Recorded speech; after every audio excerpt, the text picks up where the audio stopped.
데살로니가후서 3장 6절에서 9절.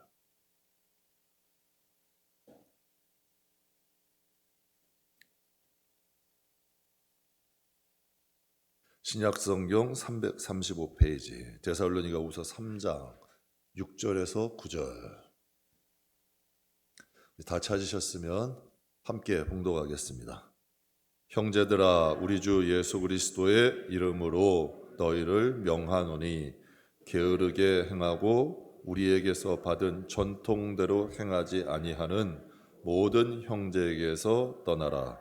어떻게 우리를 본받아야 할지를 너희가 스스로 아나니 우리가 너희 가운데에서 무질서하게 행하지 아니하며 누구에게서든지 음식을 값없이 먹지 않고 오직 수고하고 애써 주야로 일함은 너희 아무에게도 폐를 끼치지 아니하려 함이니 우리에게 권리가 없는 것이 아니요 오직 스스로 너희에게 본을 보여 우리를 본받게 하려 함이니라. 아멘. 몸이 말하는 성도란 제목으로 함께 은혜 나누겠습니다. 몸이 말하는 성도. 정채복 작가는 여러분이 잘 아시는 만남이란 수필을 썼습니다. 정채복 작가는 만남을 5가지로 표현을 했는데요. 생선 같은 만남, 꽃송이 같은 만남, 지우개 같은 만남, 건전지 같은 만남, 손수건 같은 만남. 이 5가지의 만남을 5가지로 비유를 했습니다. 제가 설교 준비하면서 문득 이런 생각이 들었어요. 나는 임 목사님께 남편으로 어떤 만남인가? 내가 생각하는 거 말고 임 목사님은 남편으로 나를 어떤 만남으로 생각할 것인가? 또 예림이하고 영재는 아빠로서 나를 어떤 만남으로 생각할 것인가? 나는 그 아이들에게 어떤 만남인가? 또 성도들에게 나는 목사로서 어떤 만남인가? 어떤 만남으로 생각하고 계실까? 이런 게 좀 문득 궁금해졌습니다. 그러다 하나님과 그리고 마지막으로 나는 하나님께 어떤 만남인가? 내가 기대하는 하나님이 있는가 하면 하나님이 기대하는 나도 있을 거 아니에요. 그러니까 하나님께 나는 어떤 만남인가? 난 하나님께 어떤 아들인가? 그래서 좀 생각해 보면서 하나님과 성도의 만남을 정채복 작가가 쓴 5가지 만남에 비유해서 한번 생각을 해보게 됐습니다. 첫 번째, 생선 같은 만남인데요. 작가는 이렇게 말해요. 만날수록 비린내 나는 만남. 만남을 지속할수록 부패한 냄새를 풍기는 만남이래요. 제가 신문기사 통해 가끔 접하는 내용인데요. 자녀들이 아주 어렵게 고생하다가 성공을 해서 공인이 됐어요. 그런데 부모가 자식의 이름을 사칭해서 돈을 빌리고 갚지 않고 다니는 거예요. 그것도 상습적으로 그런 행동을 하는데 그런 행동을 하는 부모들이 생각보다 많았어요.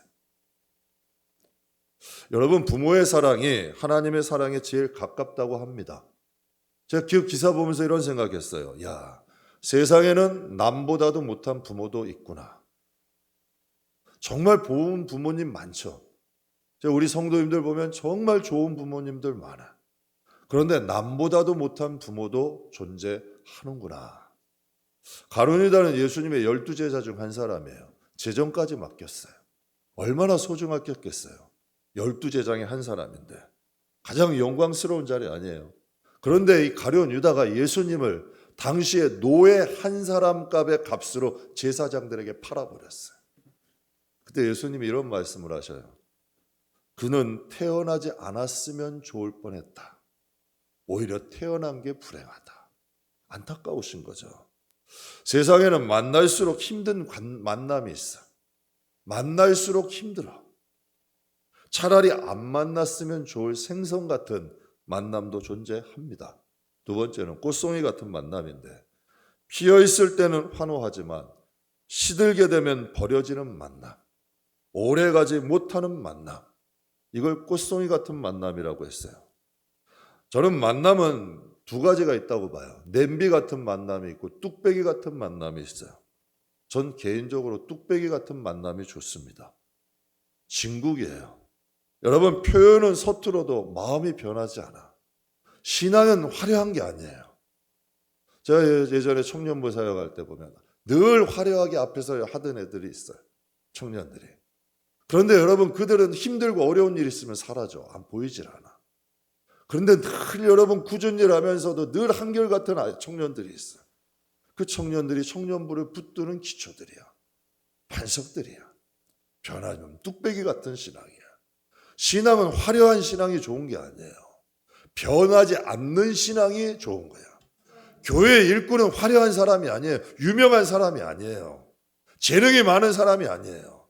교회 진정한 일꾼이 누군 줄 아세요? 변치 않는 사람이에요. 사랑도 진짜 사랑은 화려한 사람, 꽃과 같은 사람 아니에요. 뚝배기 같은 사람. 늘 그 자리를 지켜주고 한결같은 사람. 이게 중요한 거죠. 또 만남 중에 지우개 같은 만남이 있대요. 아무 의미 없는 만남. 만나긴 만났는데 반갑지도 즐겁지도 않아. 만남의 의미가 별로 없어. 그냥 여러분 시간만 아까운 만남. 그런 만남이 있어요. 예수님이 유대인들에게 이런 말씀을 하셨어요. 내가 피리를 불어도 너희 춤추지 않는다. 내가 슬피 울어도 가슴 치지 않는다. 여러분 지금 어떤 시대인 줄 아세요? 한번 보세요. 국제정세를. 전염병이 지나갔어요. 그 다음에 무슨 소리가 들려요? 전쟁의 소리가 들려요. 우리나라 예외 아니에요. 바로 코앞에서 벌어져요. 러시아가 우크라이나를 침공했어요. 여러분, 우리는 러시아, 중국, 일본 사방이 여러분 힘든 나라예요. 우리나라는 여러분 정말 위험한 나라 중에 위험한, 북한이 핵미사일을 지금 쏴대고 지금 핵미사일 쏘는 거예요. 여러분 지금 위험은 성경에 나와 있는 그대로잖아요. 전염병이 있고 기근이 있고 전쟁의 소식이 있고 하나님이 우리에게 지금 뭘 가르치시는 거예요? 깨어있으라는 거죠. 그런데 하나님께서 피리를 부시면 가슴 쳐야죠. 야, 전염병이 정말 과학으로도 의학으로도 막는 전염병이 있구나. 정말 코앞에서 전쟁이 터지고 있구나. 여기서 무슨 정당 보수 진보 따지고 싸울 때예요. 정말 성도라면 나라 위에 기도해야지. 이게 진짜 성도의 모습이죠. 정말 성도의 모습은 정말 깨어 있어야지. 이게 성도의 모습 아니에요. 하나님의 피리 부시는데 가슴 치지 않아. 하나님이 기쁨의 피리를 부시면 춤을 출 줄 알아야죠. 하나님이 슬퍼하시면 가슴 칠 줄 알아야 돼. 우리가 복음을 통하여 하나님과 울 줄도 알고 기뻐할 줄도 알아야 돼. 근데 여러분 요즘 성도의 특징이 뭔지 아세요? 라오디아 교회래요. 요즘 교회 성도는 뜨겁지도 않고 차갑지도 않아. 그냥 아무 반응이 없어. 하나님이 어떠한 선상을 일으켜도 그냥 나 하나 먹고 사는 것. 물론 중요하죠. 얼마나 중요해. 그러나 성도라면 하나님과 함께 울 줄 알고 하나님과 함께 슬퍼할 줄 알고 하나님과 함께 동행할 줄 아는 것. 이게 성도의 모습이라는 거예요. 그러니까 하나님 앞에 무감각하고 무관심한 신앙. 지우개 같은 만남이래. 감각도 없고 하나님이 건드려도 감각도 없고 관심도 없는 신앙. 이런 만남이라는 거죠. 또 건전지와 같은 만남에 힘이 있을 때는 지키고 힘이 다 닳았을 때는 던져버리는 가장 비천한 만남. 정체복신이 이렇게 표현을 해요. 달면 삼키고 쓰면 뱉는 신앙. 여러분 이 세상에 가장 대하기 힘든 사람이 어떤 사람이에요? 저는 여러분이 만남을 가지신다면 주의해야 될 만남이에요. 감정이 편차가 심한 사람은 만나면 힘들어요. 좋을 때는 아주 좋은데 편차가 너무 심해. 또 여러분 또 감정이 다운될 때 너무 심하게 다운돼. 이런 사람들은 여러분 좀 사람을 힘들게 해. 사람이 힘들어요. 감정에 컨트롤이 안 되는 사람. 신앙도 기복신앙이 있어. 좋을 땐 좋은데 또 여러분 관심 없을 땐 없어. 내 감정대로야 신앙이. 내 기분대로야. 이건 신앙이 아니에요. 그냥 내 감정이지. 신앙은 여러분 한결같은 게 신앙이야. 정체봉 씨도 이런 말을 하는 거죠. 건전지 같은 만남이 제일 힘든 만남이다. 저는 저와 여러분의 신앙이 기복신앙이 아니라 정말 우리의 감정이 아니라 정말 하나님 주신 반석 같은 믿음의 사람 되시길 주님의 이름으로 축복합니다. 또 마지막 만남 손수건 같은 만남이 있대요. 상대가 슬플 때 눈물 닦아주고 그의 기쁨이 내 기쁨이랑 함께 기뻐해 주는 것. 힘들 때 땀 닦아주는 가장 아름다운 만남이 손수건 같은 만남이래요. 저는 하나님과 우리의 만남이 함께 울고 함께 울 수 있는 믿음. 전 이런 신앙, 이런 만남이 되길 주의 이름으로 축복합니다. 하나님이 가슴 아프실 때 우리도 가슴 아파 같이 기도하고 하나님이 기뻐하실 때 같이 기뻐할 수 있는 것. 여러분 세상에 많은 만남 가져보시죠. 이런 만남 별로 없어요. 슬플 때는 숨겨야 돼. 기쁠 것도 잘 눈치 봐서 얘기해야 돼. 이게 만남들 아니에요? 왜? 여러분 잘못 만남들 여러분 슬픈 거 얘기하면 약점돼요. 기쁜 거 얘기하면 여러분 뒤에 가서 험담하기도 해. 이런 만남들 얼마나 많아요. 저는 저와 여러분의 만남, 하나님과의 만남, 성도 간의 만남이 정말 슬플 때 함께 울어주고 기쁠 때 함께 기뻐해 줄 수 있는 만남. 이런 만남이 되길 주님의 이름으로 축복합니다. 이러한 만남을 가지시길 하나님과 사람과의 관계가 정말 이런 만남이 여러분 주위에 여러분의 가정에 충만하게 주 예수의 이름으로 축복합니다. 여러분 하나님은 아까 이 다니엘 김 선교사가 이런 말을 했어요. 하나님은 공의하시는 하나님이다. 여러분 공의가 있어야 여러분 심판이 되는 거예요. 공의가 있어야 그곳에 평화가 있는 거예요. 공의가 없으면 혼란스러워요. 나라가 어지러워져요. 나라가 가장 안정된 나라는 어떤 나라냐? 법이 명확히 서 있으면 그 나라는 평안해. 그 나라는 안정해. 근데 여러분 이 법의 공의가 없어지면 나라는 부패해지고 나라는 혼란스러워지는 거예요. 하나님의 나라는 공의가 있어요. 그렇기 때문에 평화가 있는 거예요. 그렇기 때문에 하나님의 심판이 명확한 거고 하나님의 나라는 공의의 나라죠. 하나님은 공평한 나라예요. 우리가 하나님 앞에 돌아갈 때는 적신으로 왔기 때문에 적신으로 돌아가게 돼요. 친구가 함께 못 가요. 내가 아무리 재산이 많아도 못 가져가요. 내가 아무리 가족 사랑해도 나를 여러분 장례식까지야. 그 이후엔 나하고 동행해 주질 못해. 나하고 동행해 주시는 이 세상에 아무것도 없어요. 단지 우리가 가져갈 수 있는 것, 하나님 앞에 가져갈 수 있는 건 하나 있어요. 우리가 이 세상을 살아온 삶. 이거 하나 가져가는 거예요. 하나님께 중요한 건 내 소유, 내 배경이 아니야. 내가 어떤 사람이냐가 중요한 거지. 하나님이 중요하신 건 내 소유나 내 배경이 아니에요. 내가 어떤 사람이 됐느냐. 하나님께는 이게 중요한 거예요. 우리의 존재가 중요한 거예요. 여러분 만약에 그 사람에 대해서 알고 싶으면 어떻게 해야 돼요? 그 사람에 대해서 좀 알고 싶어. 그러면 그 사람의 행적을 보면 돼요. 그 사람이 알고 싶으면 그 사람의 행동을 보면 그 사람이 보여요. 그 사람의 행동을 보면 뭘 좋아하는지 뭘 싫어하는지가 보여요. 굳이 설명하지 않아도 돼요. 그 사람의 행동이 그 사람의 몸이 그 사람을 말해. 오히려 그 사람이 하는 말은 거짓일 수 있어. 믿지 못할 수 있어. 그러나 그 사람의 행동은 거짓말하지 못해. 몸이 말하는 거지. 전 믿음이 뭘까요? 전 믿음이 그 사람의 몸이라고 봐. 그 사람의 몸이 그 사람의 믿음이에요. 그 사람이 몸으로 살아온 삶이 그 사람의 믿음을 대변하는 거예요. 그 사람이 서러운 발자취가 그 사람의 믿음인 거예요. 여러분 믿음은 말이 아니라 그 사람이 걸어온 삶, 그의 몸이 스스로 그의 몸이 그의 믿음을 말하는 거지.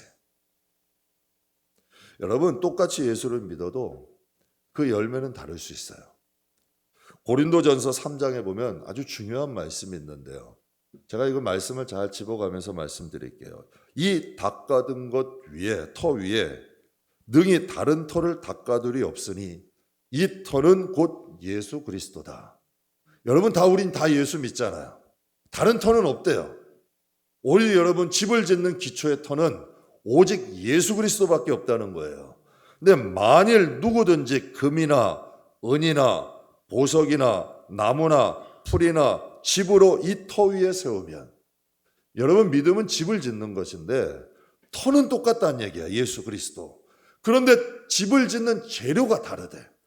어떤 사람은 금으로 짓고 어떤 사람은 은으로 짓고 어떤 사람은 보석으로 짓고 어떤 사람은 나무로 짓고 어떤 사람은 풀로 짓고 어떤 사람은 집으로 짓는데요. 그날에 그런데 각 사람의 공적이 이제 나타날 터인데 그날이 공적을 밝히리니 그날이라는 건 예수님 오시는 날이야. 그날이라는 건 우리가 예수님 앞에 서는 날이야. 그날에 공적이 밝히 드러난다. 지금은 몰라는다는 거야. 그 사람이 무엇으로 지었는지 지금은 모르는데 주님의 날에는 우리가 무엇으로 집을 지었는지 밝히 드러나는데 14절에 만일 누구든지 그 위에 세운 공적이 그대로 있으면 13절에 보면 각 사람이 공적이 나타날 때 그날의 공적을 밝히리니 이는 불로 나타내고 그 불이 각 사람의 공적이 어떠한 걸 시험할 것이다. 이게 공이야. 하나님이 각 사람이 어떻게 집을 지었는지 세상에 누가 금으로 지었는지 나무로 그건 모른다는 거야. 그러나 주님의 날엔 이게 밝히 드러내는데 주님이 똑같이 불로 시험하신대. 금으로 지은 자든 나무로 지은 자든 모든 사람에게 불로 다 시험을 하신다는 거야. 그래서 시험을 해서 누구든지 위에 있는 그 공력이 그대로 있으면 상을 받고 그 공적이 불에 타버리면 해를 받을 것이다.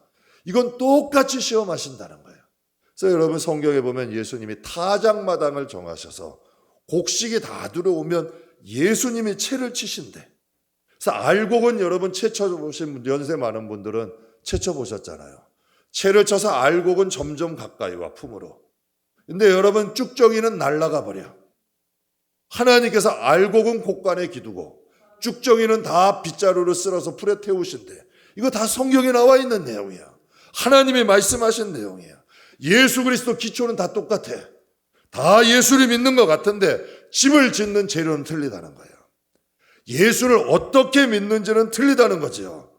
여러분 하나님이 우리에게 어떤 존재이냐에 따라 집을 짓는 재료가 틀려. 똑같이 예수를 믿는데 집을 짓는 재료는 틀리다는 거죠. 그 세운 공력에 따라서 상을 받기도 하고 세운 공력에 따라서 해를 받기도 한대. 그렇다면 여러분 묻겠어요. 우리는 뭘로 지금 집 짓고 있어요?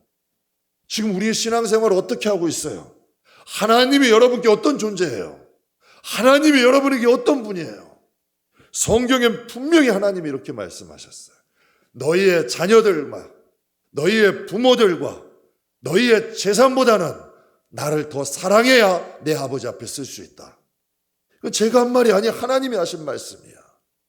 적어도 너희 자녀만큼, 너희 부모만큼, 너희가 가지고 있는 소중히 여기는 재산만큼은 나를 사랑해야 된다. 그래야 그것이 하나님 앞에 금으로, 은으로, 하나님 앞에 보석으로 집 짓는 거예요. 여러분 하나님 앞에 예수님께 와가지고 어떤 사람이 물어봐. 하나님께 제일 소중한 제목, 가장 귀중한 제목이, 가장 귀중한 계명이 무엇입니까? 예수님께 와서 물었어요. 주님이 이런 말을 해요. 너희가 하나님을 사랑하되 마음을 다하고 목숨을 다하고 너희의 뜻을 다하고 너희의 힘을 다하여 너희 하나님을 사랑해라. 이게 첫째 가는 계명이래. 하나님의 말씀은 일률적이야. 그렇다면 우리는 나는 예수 잘 믿는 것 같은데요. 나 이 정도면 괜찮겠지. 그런데 만약 내가 나무로 짓고 있어, 집으로 짓고 있어, 풀로 짓고 있어, 그날에는 다 태워버릴 공력이라는 거예요. 오늘 본문 말씀이 아주 중요한 말씀을 해요. 6절 말씀에 우리 같이 한번 읽겠습니다. 형제들아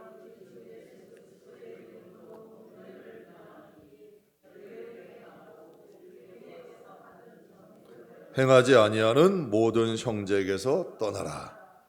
여러분 이 말씀이 무슨 말씀이에요? 형제들아 우리 주 예수 그리스도 이름으로 명하노니 명령한다는 거예요. 게으르게 행하고 우리가 받은 전통이라는 건 복음을 의미해요. 너희가 게으르게 행하고 복음대로 행하지 않는 형제에게서 떠나라. 이게 명령이래. 여러분 왜 게으른 자에게서 떠나라 할까요? 한 달란트 땅에 묻어둔 사람에게 허비하지 않았어요. 한 달란트 땅에 묻어놓은 종에게 하나님은 이렇게 말씀하셨어요. 악하고 게으른 종아. 게으름이 악하대요. 여러분 왜 게으름이 악하게 될까요? 게으르게 되면 하나님과 멀어지게 돼. 하나님과 멀어지게 되면 어떻게 돼요? 사망에 이르게 되잖아. 그러니 영적인 게으름이 하나님은 악하다는 거예요. 영적인 게으름이 하나님과 멀어지게 되고 영적인 게으름을 통하여 하나님과 멀어지게 되고 사망에 이를 수 있다는 거지. 그러니까 복음대로 행하지 않고 게으른 자들에게서 너는 떠나라. 이게 하나님의 명령이라는 거예요. 여러분 부모 마음은 똑같아요. 여러분 자녀 다 두셨죠? 자녀들이 나쁜 친구 사겨. 좋아할 부모 있을까요? 아유 그럼 그 나쁜 친구도 친구인데 잘 사겨라. 그럴 부모 있어요? 그럴 부모 세상에 없어요. 나쁜 친구 사귀는데 좋아할 부모는 없죠. 성경은 하나님이 이렇게 말씀하세요. 하늘에 계신 너희 아버지. 하나님은 여러분 우리가 바른 신앙 갖기를 원하세요. 그러니까 사도 바울도 성령님도 데살로니가 교회에 말씀하시는 거죠. 게으르게 행하고 복음대로 살지 않게 하는 사람들에게는 떠나라. 왜? 바른 신앙 가져야 되니까. 올바른 신앙 세워야 되니까요. 신앙은 집을 짓는 거예요. 부실공사, 여러분 부실시공, 날림공사 큰일 나는 거죠. 광주에서 아파트 참사 일어났잖아요. 일어나야 말아야 할 대형 참사인데 원래 여러분 한 층씩 올릴 때 보름에 한 층씩 올려야 돼요. 보름 동안 한 층 올렸으면 보름 후에 또 한 층이 올라가야 돼. 5일 만에 올렸다는 거예요. 그러니 시멘트가 양생이 되지 않은 거예요. 제대로 굳지 않은 상태에서 올려다니까 무너져 버린 거예요. 부실공사죠. 편하게, 쉽게, 대충 정성 없이 빠르게 부실공사예요. 여러분 자전거 하나 타는 것도 그냥 못 타요. 수십 번 넘어지고 무릎 깨져야 자전거도 타는 거야. 여러분 이 세상에 편하게, 쉽게, 대충해서 잘 되는 게 있어요? 한번 여쭤봐요. 아무것도 없더라고. 대충해서 편하게 해서 쉽게 해서 다 할 수 있는 건 세상에 아무것도 없어요. 다 어느 대가는 치러야 돼. 그런데 여러분 구원이에요. 영원한 하나님 나라의 영광이에요. 이거 중요한 문제 아니에요? 근데 이게 쉽게 대충 편하게 상식 바뀌죠. 이거 속이는 거예요. 여러분 신앙의 집은 그렇게 지어서는 안 돼요.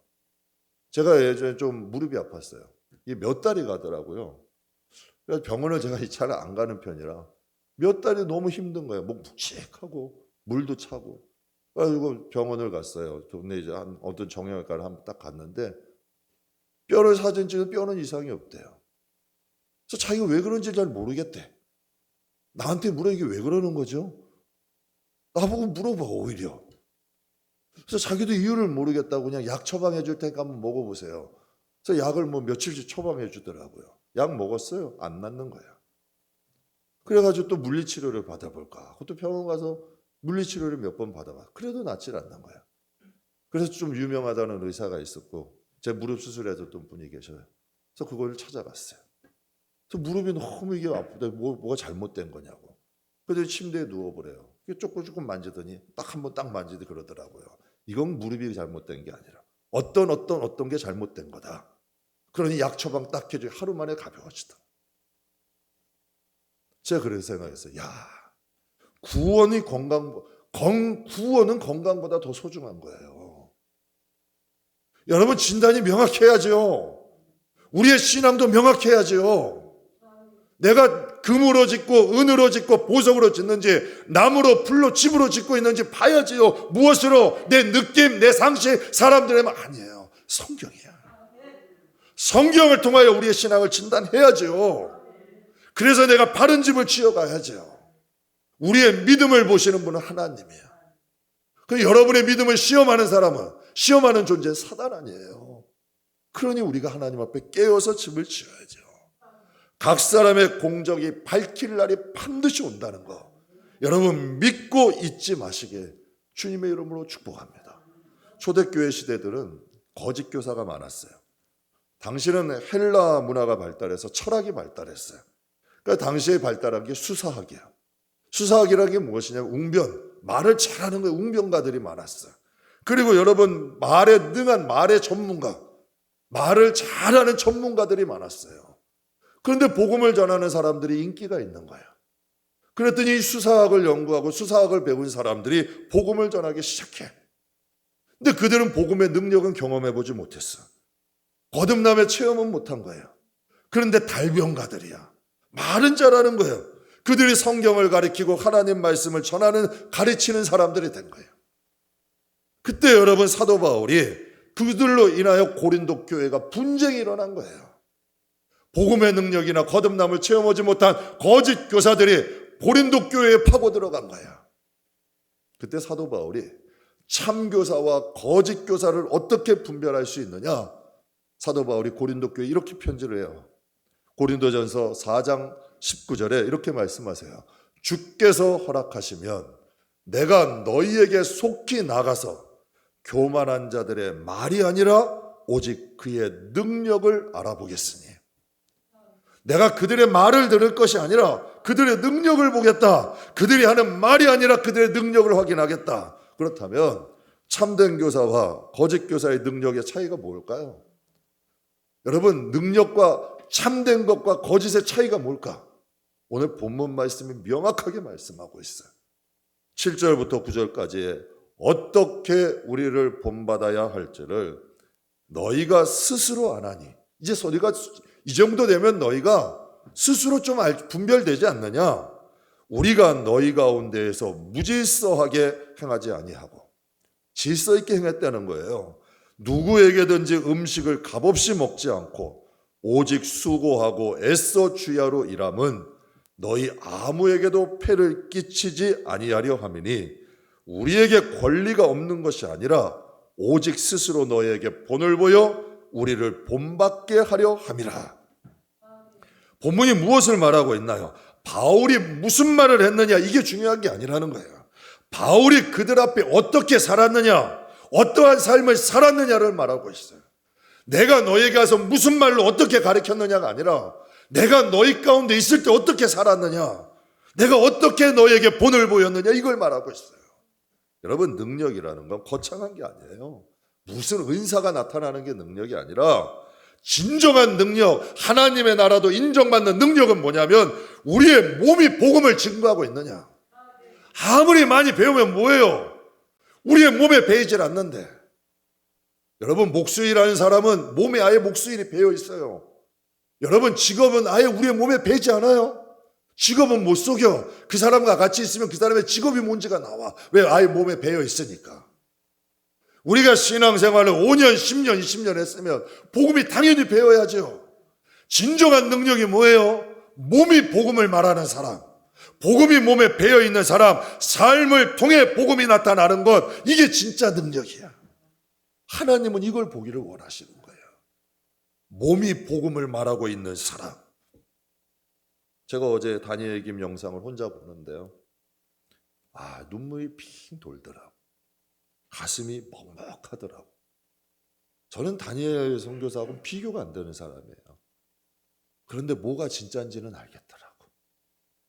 제가 그거 보면서 생각했어요. 야, 진짜다. 제가 어떤 한 교회, 대형교회예요. 지방교회 한 대형교회 목사님인데 그분이 집회를 하고 서울에 있는 사랑의 교회, 또 순복음교회 집회를 하고 본인 교회에 가셔서 이런 말씀을 하셨대요. 여러분, 내가 사랑의 교회와 순복음교회를 보니 우리 교회는 동네 교회 같습니다. 내 생전에 좀 더 큰 교회를 지었으면 좋겠습니다. 코로나 시대, 이 어려운 시대에 제가 그분 보고, 유명한 분이야, 다니엘 선교사 보면서 가슴이 먹먹하더라. 누가 진짜야?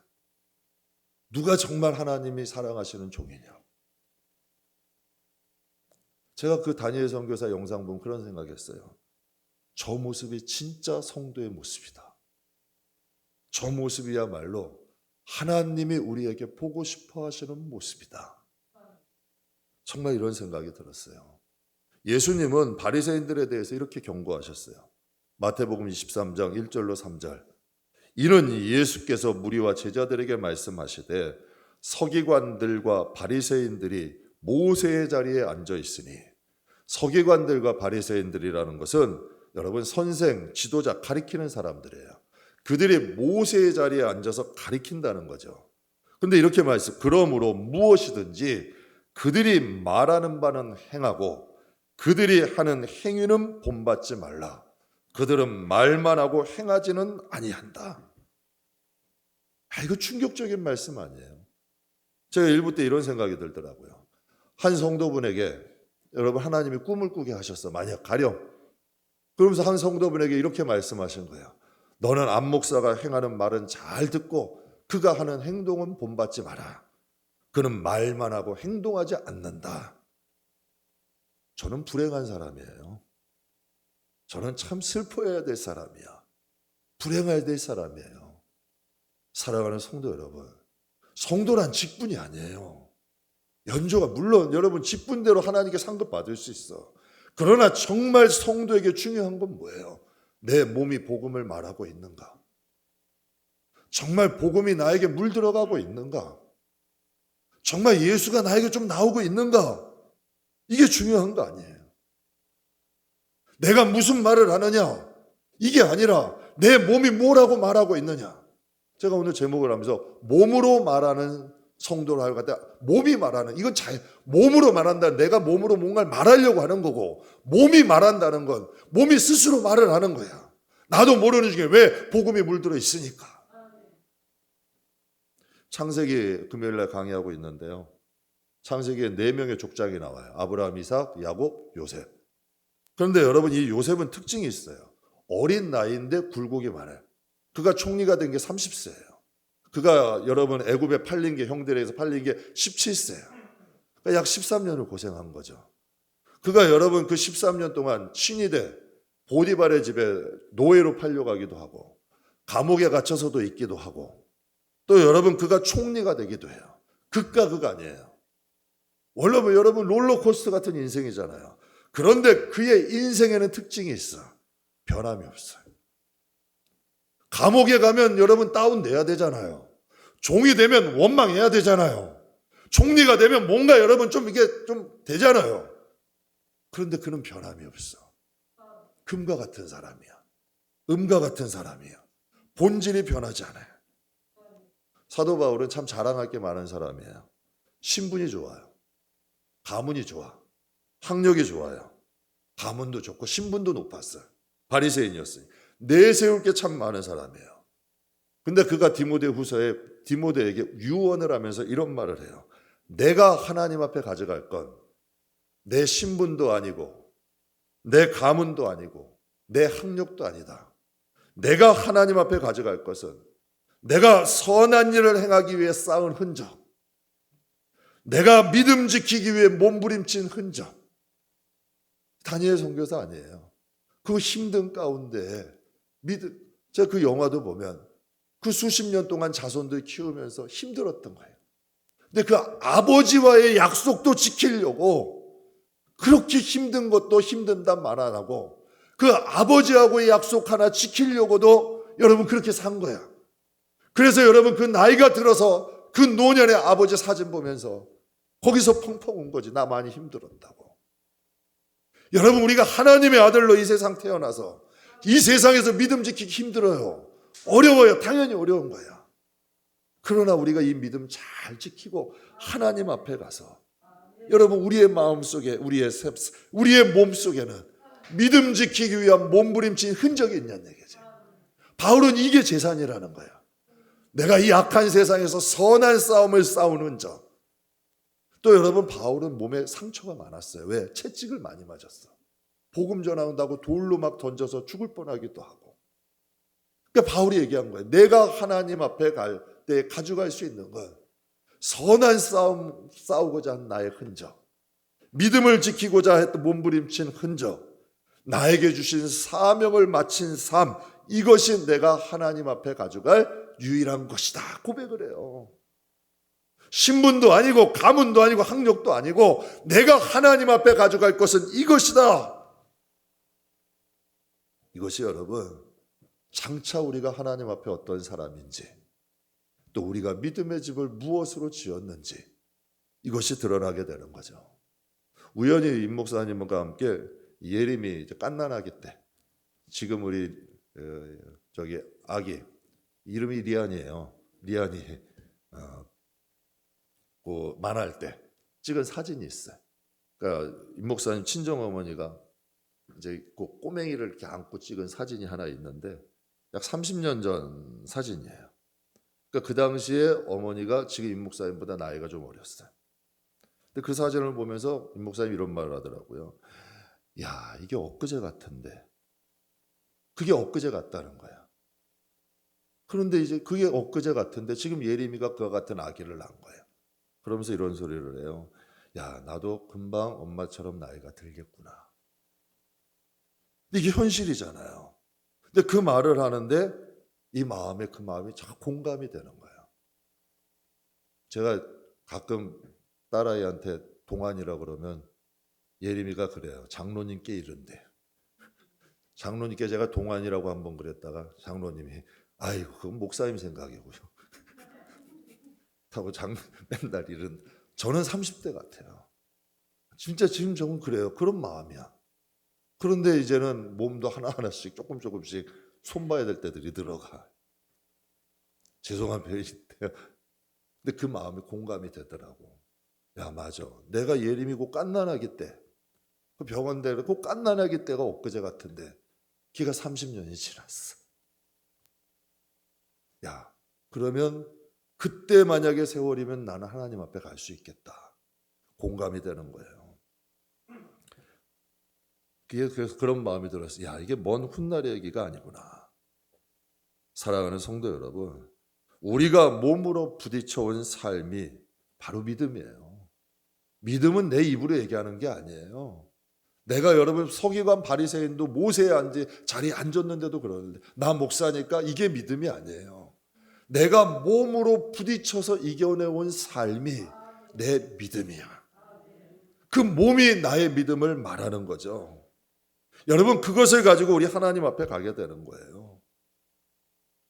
말씀 마무리하겠습니다. 하나님과 우리는 어떤 만남이세요? 하나님과 우리는 어떤 만남인가요? 용혜원 시인이 이런 명언했어요. 만나면 좋고 함께 있으면 더 좋고 헤어지면 그리운 사람, 그런 사람이 되자. 저는 저와 여러분이 하나님께 그런 사람이 되기를 축복합니다. 만나면 좋고 함께 있으면 더 좋고 헤어져 있으니 늘 그리운 사람, 늘 하나님 뵙기를 그리워하는 사람. 나무는 열매로 말하고 성도는 입이 아니라 몸으로 말합니다. 하나님께나 사람에게나 여러분 꼭 좋은 만남 되십시오. 생선 같은 만남 되지 마시고 건전지 같은 지우개 같은 여러분 이런 꽃송이 같은 만남 되지 마시고 좋은 만남 되시기를 축복합니다. 그리고 몸으로 말할 줄 아는 좀 성숙한 하나님의 자녀들이 꼭 되시길 주님의 이름으로 축복합니다.